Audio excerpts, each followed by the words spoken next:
here. I didn't realize it was at 2 that the call was. I thought it was later.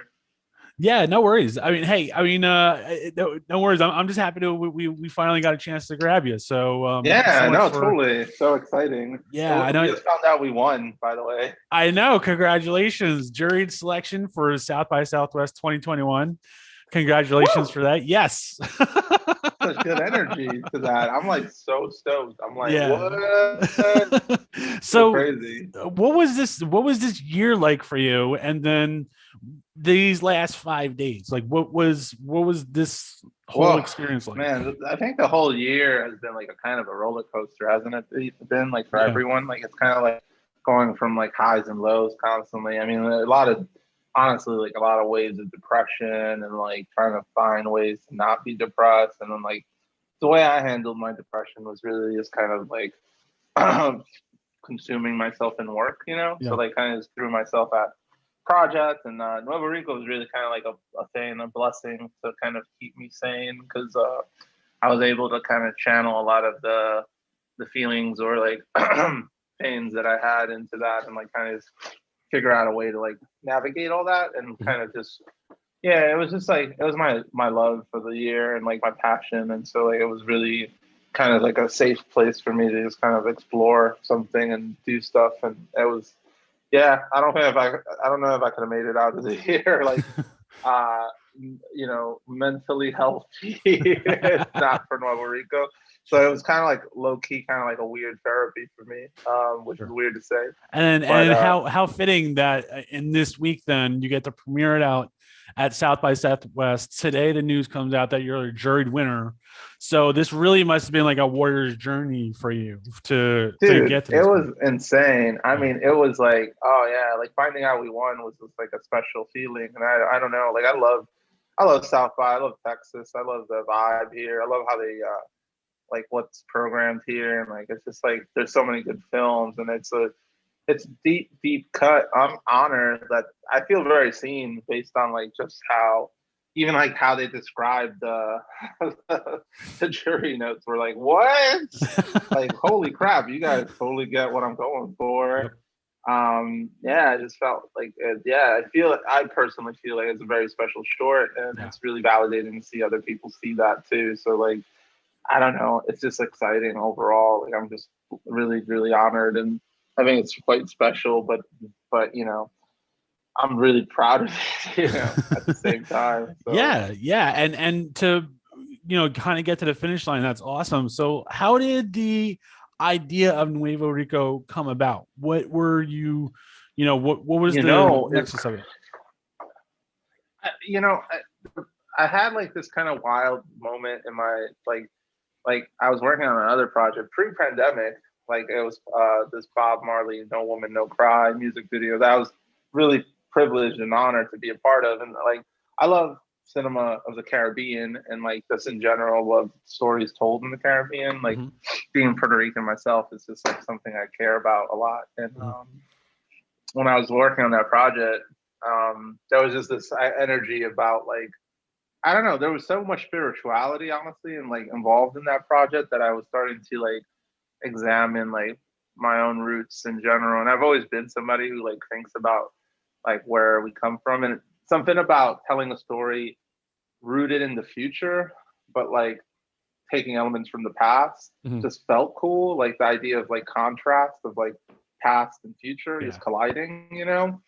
And so and it was kind of like a little bit of a weird fever dream because I remember waking up like kind of like almost not anxious, but like kind of really wanting to like make something. Like just like the energy of that, like, oh, I gotta go make something. I was writing the script about Reggaeton that was really like a drama, like a live action drama. It's a Hmm. feature script. It got a Cine Reach grant, which is really cool. Like I was really blessed and privileged for that, you know. Like I was like, wow, like this is amazing. Like what an honor this It's is. awesome. And it was like but it was so like taxing on my soul to write like such an intense drama about like my life, you know, or like my family life and dynamics and my friends' life, you know. So like Sure. it was like this intense, heavy thing, and I was like, man, I want to do something like a little more loose, kind of like a mixtape, which was like kind of where Nuevo Rico kind of came out of because I had all these ideas about reggaeton and I was like studying it so much and it's always been a part of my life, but I was really like taking a really strong look at it from like a cinematic standpoint, because I there's something cool or interesting about like something that doesn't have a cinematic language. Like hip hop has cinematic language. Like you could look at hip hop and understand it as a visual just from like cinema, but it doesn't have that. And so there was something cool happening and percolating in my brain about that. And I was like, you know what? I got all these ideas. Why don't I just mess around? And so the first idea was just like, holy shit, like I should do these giant mechas like that two kids are running and then they're like smashing into a museum and like pulling out all the old artifacts. So this idea of like stealing back what is gone sort of a little bit, you know, or like what used to be yours or something. And like there was something cool about that idea that just kept percolating in my brain, and then it just evolved from that. Even though the short doesn't have the giant mechas in Puerto Rico trashing a museum, the core essence of that like first gesture kind of stayed throughout the whole short, and eventually I developed it into like a real story. But yeah. And so you've been a director before, and so as far as I know, this was your first take on animation. Is that correct? Yeah, from a narrative perspective. Yeah. Like so I've done what was that like trying to make that transition? Well, I've done a lot of animated music videos and like animated, but something with like a story. Yeah. But a story, it was definitely like a different beast in general. I took a lot of what I've learned in live action, to be honest, and like kind of just cross-pollinated it. I mean, I've done a lot of like wild, like weird, like Adult Swim kind of IDs, you know? So like those IDs are like fun. You just like kind of throw something and see what sticks, you know? And so, but I always, like, as far as narrative goes, I really try to pull on people's heartstrings as much as I can, you know, like in general. Like I think like the core of a story is rooted in emotion, you know, like I have to make you feel something. Otherwise, as a director, I've failed, you know, like that's the general conceit for me. Like I just think that that's kind of like that is how it operates, you know? And so I was really trying to find like the heart, and like I think I really rooted it on a brother sister story, you know, like I felt like that was powerful because you know, just talking to people, I've had a lot of interactions during South by, which is cool because, you know, the platform is so accessible that people just can kind of just, you know, hit you up and be like, hey, this did this did that. And it's really remarkable to see how many people see their own like sibling relationships in it. Like they go, wow, like that really touched me because it made me think about my brother or my sister. And just something about that is really special to me. So that was pretty cool.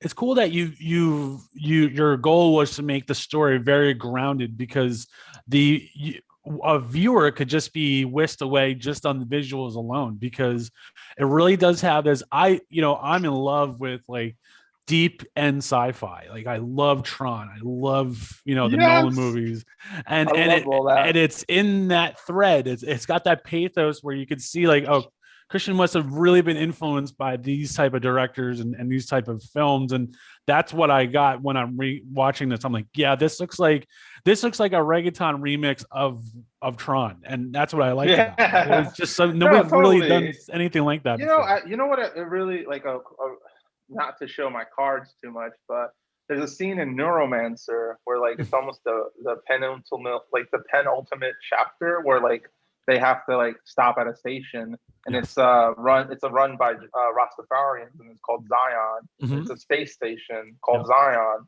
run by Rastafarians, and the whole team has to kind of go there and make a pit stop. And there's like a lot of tension because they're about to go into this clone empire. Like, see, I forgot what the ending of Neuromancer is, but it was some crazy shit. And they gotta go. I think. Oh yeah, they gotta stop Armitage, right? Armitage, something like that. And there's something about that scene that hit so hard. Like it's fascinating how Neuromancer really tapped into like what the future would be like, especially in terms of multiculturalism of it all, because everyone was like kind of like either a mix of something or a mix of this, a mix of that, or like there was like there was like a lot of cultural nuance in that world. And so when I look at that space station in Zion, I always think about like, man, like it'd be really interesting. I just love that scene. Like I really love that scene, and like Nuevo Rico has a lot of that. It's like that moment. It's not the same scene. It's just like it takes something from that and says like, oh, that's interesting. Like it's interesting to think what's the Caribbean look like in the future. Yeah. And so when you were developing this, were you always picturing it as a short? Did you have any idea of making it a series or a feature length? How did, what's I, that? I I I want it to be a feature. Like I wish I had the resources to make it a feature, just Sure. because I think if I did this with a short, I feel like what I could do with like feature money would be crazy because I would just Yeah. go nuts. Yeah. I would really go nuts, and like I would really push the boundaries of what is possible in animation. Like kind of get. I don't like how CG has gotten a little stiff. You know, like I Yes. feel like some people, you know what I mean? Not that I love certain films in the CG space, but Yeah. there's definitely like a rigidness that comes with it and a Yes. stiffness that feels like inauthentic to me, you know? So like I Sure. would love to just shake up the structure of that a little bit so that it can loosen up a little bit Sure. and just become like something a little bit more wilder or feels more rooted in like what the cinema that excites me is, like, you know, like I almost feel like it should almost be like what's the A24 of animation look like, you know, like that's Yeah. kind of my like vision of like what Nuevo Rico would be. Yeah, and of course you've released it at an amazing time because adult animation is really starting to come into fruition here, and people are really kind of looking for these type of projects, especially your streamers and whatnot. And because it's just especially just this last year, I mean, animation was already kind of going upward trajectory with the increase of the number of streamers coming out, but then a COVID happens, and that becomes the thing only anybody can work on, really, for the most part. And so it's interesting that you just happen to be able to do that, and then you're able to release it, and then I think you put it out at almost like a perfect time, that I think Yeah, it's going to thank you, hit man.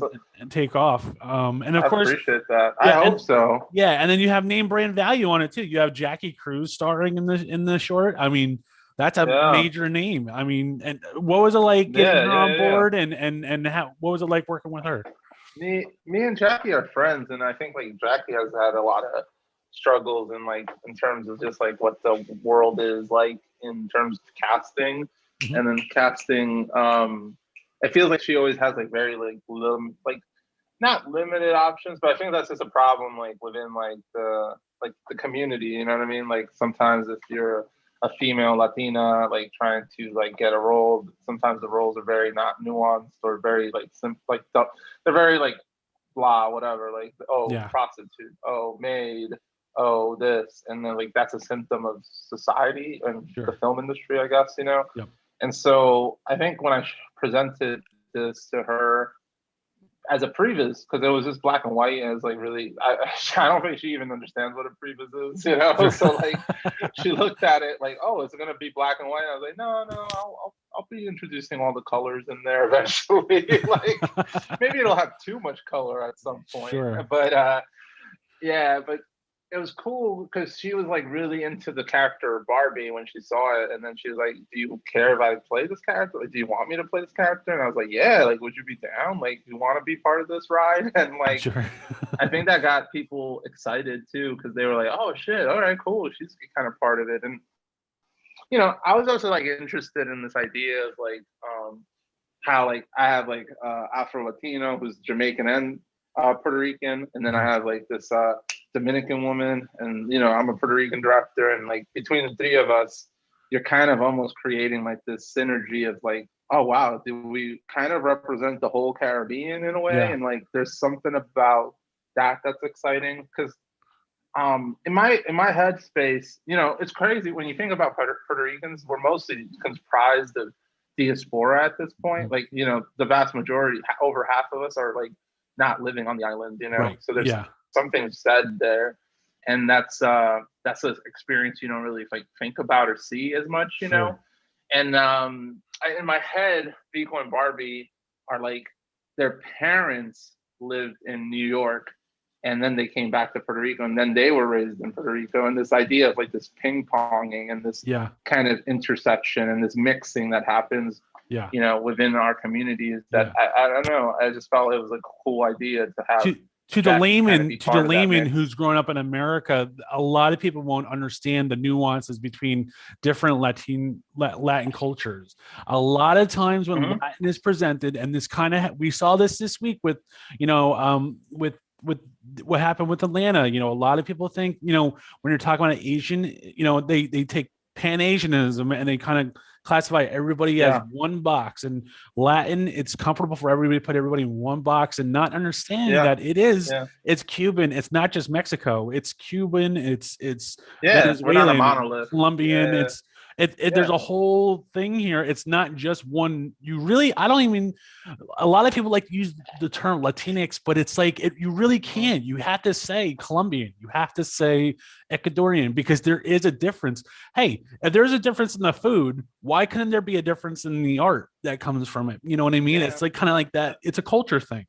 So not only that, but like I feel like in film, specificity is sometimes more like, it allows you to enter like a stronger world, you know, like when things are specific, you know, like even like in the films that I love that have existed in the past, like, I don't know, like a Taxi Driver is very specific. It's like, that's Travis Bickle's experience with mental health and like his journey with that. And that's like very hyper specific to him, you know? And so like, I think like even looking at Latinx, or like, you know, our stories, or like however we get categorized, you know, which I don't know. Sometimes I alternate between like the idea of like Afro-Indigenous, or like, it's a complicated thing, you know. I'm not gonna fault anyone, especially since the language is kind of currently still evolving for that, you know, and like we're all figuring it out together.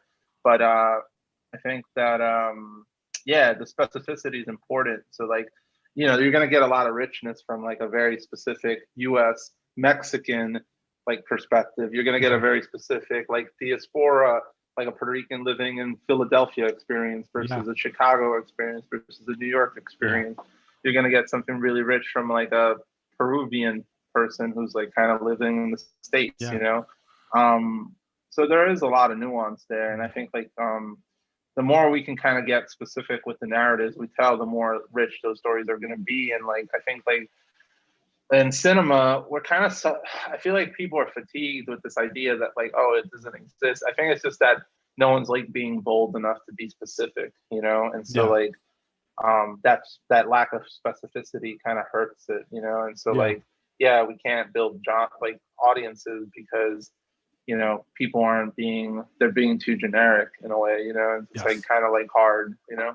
Yeah, I think the most successful example of that in the last couple of years was Black Panther. It focused on indigenous African tribes, type of, you know, a very different take than like a South Africa or like Egypt, which is very Middle Eastern influence. So I think that was a big win, and I think because of that, we're going to start seeing these more wins coming out. You know, sort of. And I love that Afrofuturism of that film, like the ability to kind of like take like hyper sci-fi elements and create a world, and like the world building is phenomenal. Like as far as like Marvel goes, that's probably the most like fleshed out of the world. Maybe Thor Ragnarok a close second, but Wakanda like feels like a real place more so than any other like Marvel movie that places you somewhere. Like I felt like, oh, I'm in a new place, you know? Sure.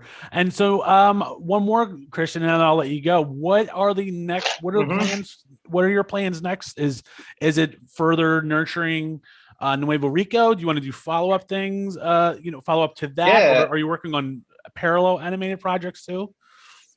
I'm really like interested in just kind of pursuing like parallel projects for sure. Like I'm kind of like, I still love live action, so I'll still be doing some live action, but right now, Nuevo Rico is like such my baby. Like I want to like kind of like continue to nurture it, and I'm really like looking at it. I think especially particularly after this win, I feel like it points to something, and it says something, and it might mean that I'm gonna have to find collaborators to kind of bring it to fruition and to life as a feature. And I think that the idea that something like this could be a feature, you know, could be revolutionary. It could be kind of like something we've never seen in the animation space before, and I'm just excited by the potential of that. I mean, it could be like bring it back to rock and roll or something, but like with reggaeton energy and maybe more financially successful too. Sure. I don't know what the numbers were on rock and roll, but I like the deep cut of that of that animation. I think maybe you may have made more money on Nuevo Rico than that movie made.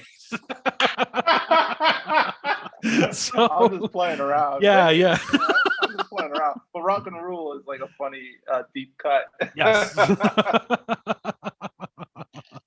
But all right, Kristian. Well, I'll let you go. Thank you so much for taking the time to talk with me, and hopefully we'll be talking to you again soon about all your exciting projects. And hopefully, thank you so much. It's a feature length Nuevo Rico sooner rather than later. And I think, with this win today, I think, manifesting it. It's gonna start. You're gonna start seeing that fire burn a lot faster. So, all right, Kristian. Thanks again so much, and have a good one. Have a good weekend, and again, congratulations on your win.